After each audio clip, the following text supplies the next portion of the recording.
Permite hablar, comer, dormir, expectorar sin interrupción el aporte del oxígeno. El flujo de oxígeno que se consigue con este dispositivo oscila entre 1 y 4 litros por minuto.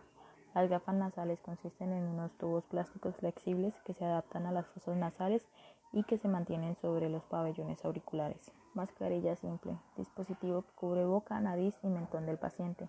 Permite concentraciones de oxígeno superiores al 50%. Interfieren para la expectoración y la alimentación. Son dispositivos suaves de plástico transparente y tienen los siguientes elementos: perforaciones laterales, cinta plástica y tira metálica adaptable. Mascarilla tipo Venturi. Permite obtener concentraciones del dióxido inspirado de una forma más exacta, independientemente del patrón ventilatorio del paciente. Están especialmente indicados en enfermos con insuficiencia respiratoria aguda grave, en lo que es preciso controlar la insuficiencia de forma rápida y segura. Tiene las mismas características que la mascarilla simple, pero con la diferencia de que posee en su parte superior un dispositivo que permite regular la concentración de oxígeno que se está administrando. Tubo en T. Sistema de alto flujo para administrar oxígeno en pacientes con tubo orotraqueal o traqueotomías. Hay un flujo continuo, se conecta a un sistema de Venturi. Ventilación mecánica. La concentración de dióxido inspirado es suministrada por el respirador directamente en la vía aérea del paciente. Se administra concentraciones hasta el 100%. Nebulizaciones. Se llevan a cabo en la aplicación de medicamentos en forma de aerosol para pacientes con mal manejo de secreciones bronquiales y problemas de tipo alérgico que causan dificultad para respirar adecuadamente. Ejercicios respiratorios y drenaje postural. Durante la respiración normal, el diafragma se contrae y desciende activamente durante la inhalación. Durante la exhalación, asciende pasivamente en contra de la gravedad, asistido por las propiedades de retroceso del pulmón y por los músculos respiratorios del tórax. La movilidad diafragmática en la respiración tranquila es de 1 a 3 centímetros aproximadamente y es la responsable del 65 a 70% de la ventilación pulmonar. El objetivo de esta técnica es conseguir que las secreciones drenen por acción de la gravedad hacia bronquios mayores, hasta conseguir expulsarlas con la tos o mediante la aspiración traqueobronquial. Percusión. Consiste en dar palmadas de una manera rítmica, con las manos huecas. Su objetivo consiste en desalojar mecánicamente las secreciones espesas adheridas a las paredes bronquiales. Vibración. Consiste en la compresión intermitente de la pared torácica durante la aspiración, intentando aumentar la velocidad del aire expirado para de esta manera desprender las secreciones. Educación de la tos. Mecanismo fisiológico por excelencia para la expulsión de las secreciones bronquiales sobrantes. En ocasiones el paciente tiene el reflejo de la tos debido a su patología, lo que nos obliga a su estimulación. Esto se consigue si el paciente colabora, invitándole a que realice los ejercicios profundamente. Y si no colabora, se realiza por medio de estímulos externos como el suero salino y sondajes. Los ejercicios respiratorios tienen como objetivo disminuir el trabajo respiratorio, mejorar la oxigenación y aumentar la función respiratoria. Ejercicio de expansión pulmonar para toser de manera eficaz y controlada. Respirar lenta y profundamente mientras está sentado tan derecho como sea posible. Utilizar la respiración diafragmática. Contener la respiración diafragmática durante 3 a 5 y luego expirar lentamente tanto aire como sea posible a través de la boca. Hacer una segunda expiración profunda y descansar después de la sesión. Es importante toser con fuerza. Ejercicios con espirometría incentiva. El paciente debe estar sentado con el espirómetro en posición vertical. Fijar los labios fuertemente alrededor de la boquilla de modo que no entre aire. Situarlo en la posición de flujo que se desee. Comenzar siempre con un nivel inferior. Al realizar una expiración tan profunda como sea posible, se debe conseguir que el marcador, bola o cilindro, se eleve hasta alcanzar su tope superior, debiendo permanecer en este lugar el máximo de tiempo posible. Una vez finalizada la inspiración, se soltará la boquilla y se expulsará el aire por la boca o la nariz. Es conveniente toser después de realizar este ejercicio.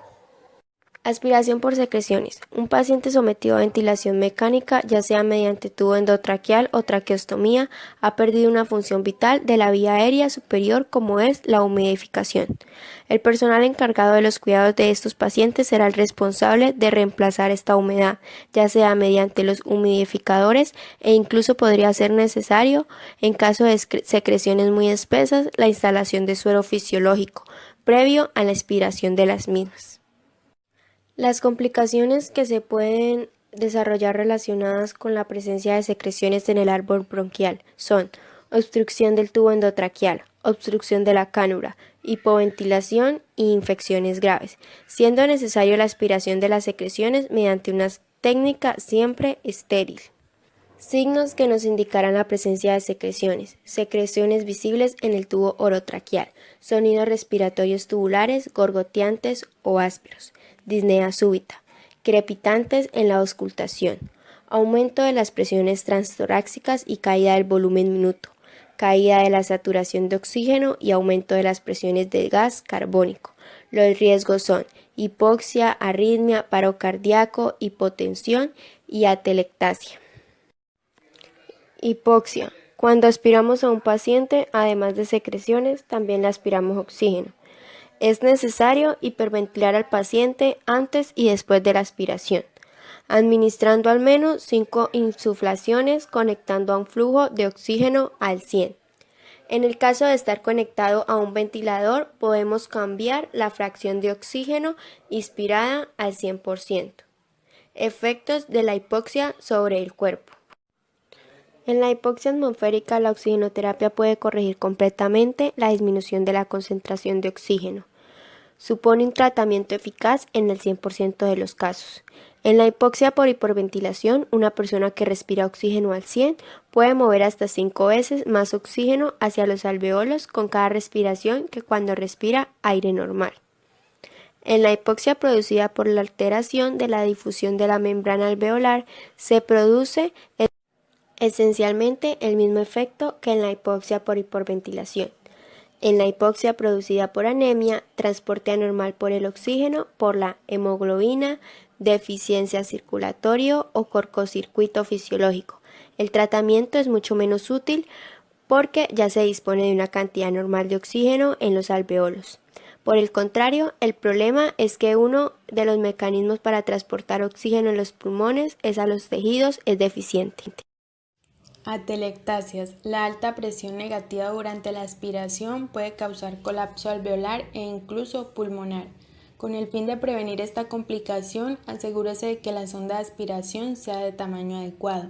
Por ejemplo, si un paciente lleva un tubo endotraqueal 5, lo apropiado será una sonda de aspiración 10.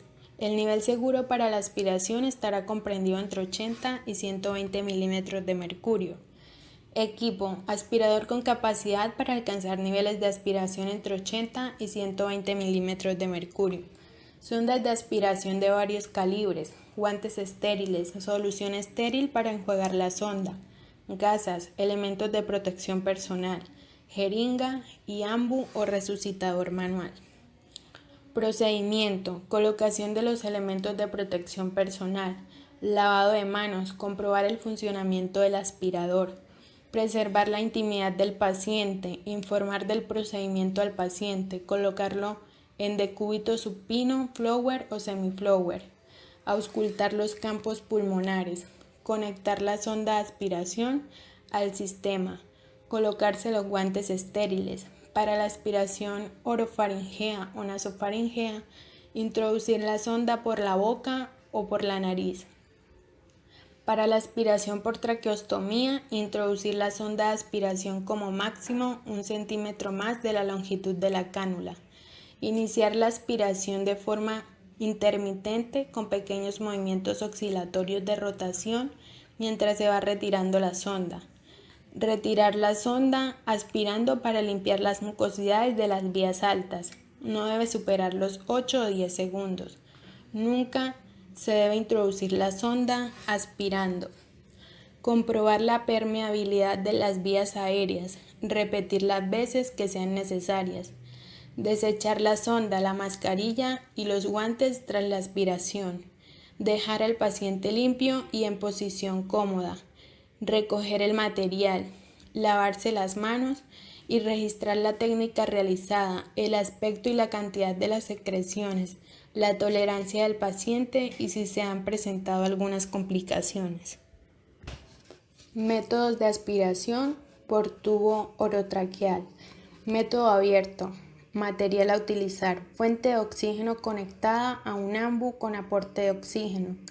Sistema de succión. Jeringas de 1 y 2 milímetros de suero salino al 0.9%. Sonda de calibre adecuada.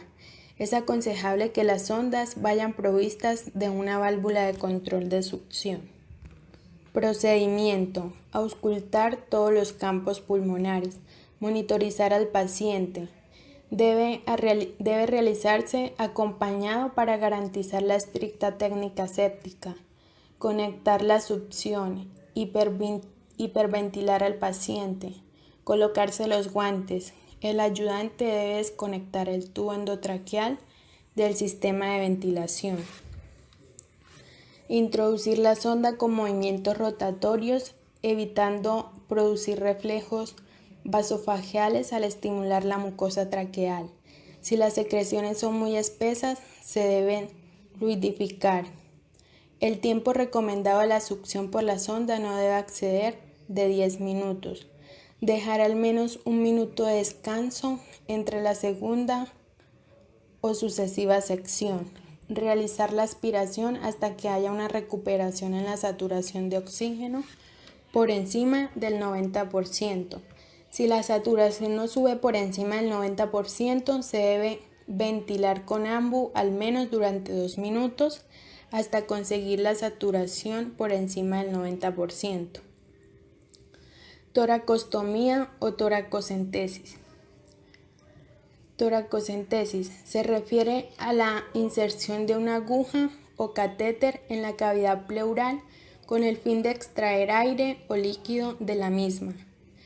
La toracocentesis se realiza para aliviar la presión en los pulmones, tratar los síntomas tales como dificultad para respirar y dolor, y determinar la causa del fluido excesivo en el espacio pleural.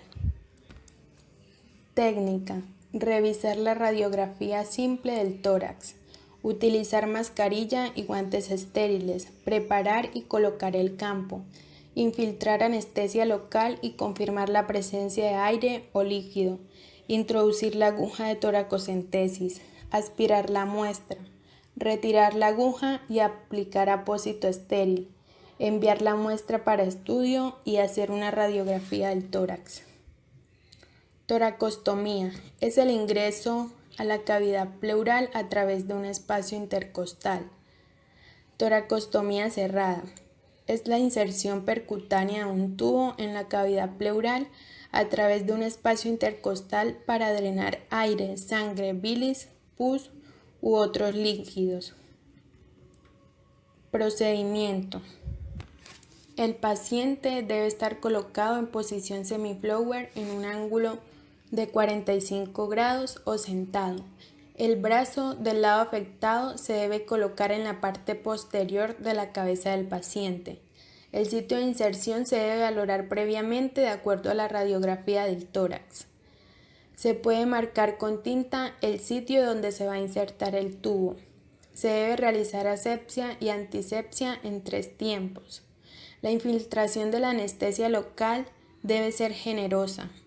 La aspiración de aire, sangre o algún líquido confirma que estamos en el espacio pleural. Se realiza una incisión en la misma dirección de la costilla. Se escoge el calibre del tubo y se determina la longitud del segmento a introducir. Con una pinza hemostática se abre y diseca de forma roma el tejido celular subcutáneo. Luego se explora con el dedo para ubicar el borde superior que marca el límite inferior del espacio intercostal, hasta llegar a la cavidad pleural. Al penetrar dicha cavidad se puede escuchar la salida de aire o de líquido. Posteriormente se puede explorar digitalmente la cavidad pleural para corroborar que no existan adherencias del pulmón o la pared torácica. La profundidad ideal para introducir el tubo oscila entre 5 a 15 centímetros debido a que debemos estar seguros de que todos los orificios de la sonda estén dentro del espacio pleural. Se conecta el tubo al sistema de succión cerrado y se realiza colocación de un punto en U para el cierre y finalmente se coloca un anclaje para la fijación del tubo con seda. Es indispensable la toma de una radiografía del tórax para evaluar el posicionamiento del tubo. La toracostomía cerrada se indica para neumotórax traumático, que es la presencia de aire en el espacio pleural, neumotórax espontáneo, que aparece sin un antecedente de traumatismo torácico, hemotórax, que es la presencia de sangre en la cavidad pleural, lesiones penetrantes y drenajes de hidrotórax malignos. Cuando se trata de neumotórax, el tubo se inserta en la línea axilar anterior o la línea axilar media a través del cuarto espacio intercostal. Cuando se trata de hemotórax, el tubo se inserta en la línea axilar media posterior a través del quinto y sexto espacio intercostal. Algunos drenajes pueden ocasionar obstrucción del tubo, hemorragias, infecciones y efisema subcutáneo. En los cuidados de enfermería incluyen curaciones, cuantificación de la producción, administración de analgésicos, favorecer la ambulación y realizar ejercicios respiratorios. Conclusiones de la oxigenoterapia. 1. Aumenta los niveles de PO2 arterial, lo que favorece a una mejoría en la capacidad funcional residual. 2. Disminuye disnea y cianosis. 3. Reduce la presión de arterias pulmonares. Mejora y mantiene la frecuencia cardíaca respiratoria, ya que el dióxido reduce la presión vascular, lo cual genera un menor esfuerzo en la bomba cardíaca. El oxígeno, como cualquier otro medicamento, debe ser administrado por dosis y tiempo requerido, dependiendo de la condición clínica del paciente y fundamentado con la medición de gases arteriales. El oxígeno como método coadyuvante en el tratamiento de la falla respiratoria es un aliado en la intervención del fisioterapeuta, ya que permite contrarrestar las implicaciones funcionales al mejorar la calidad de vida. El oxígeno se considera un medicamento, por tanto tiene indicaciones y efectos adversos que se asocian a la alta dosis y uso prolongado. La terapia es un tratamiento dirigido a la prevención y tratamiento de la hipoxemia, ya que aumenta el contenido de sangre arterial. La producción de oxígeno depende de la relación aporte-consumo. La hipoxemia se puede generar por inadecuadas fracciones inspiradas de oxígeno, la alteración de la fusión y alteraciones entre la relación de ventilación y perfusión. Para elegir la forma de administración de oxígeno se deben tener varios factores manifiestos en el paciente, como la patología y la respuesta a la administración de este medicamento. La oxigenoterapia adecuadamente suministrada puede garantizar el mejoramiento de la calidad de vida del paciente y reducir la recurrencia de hospitalización.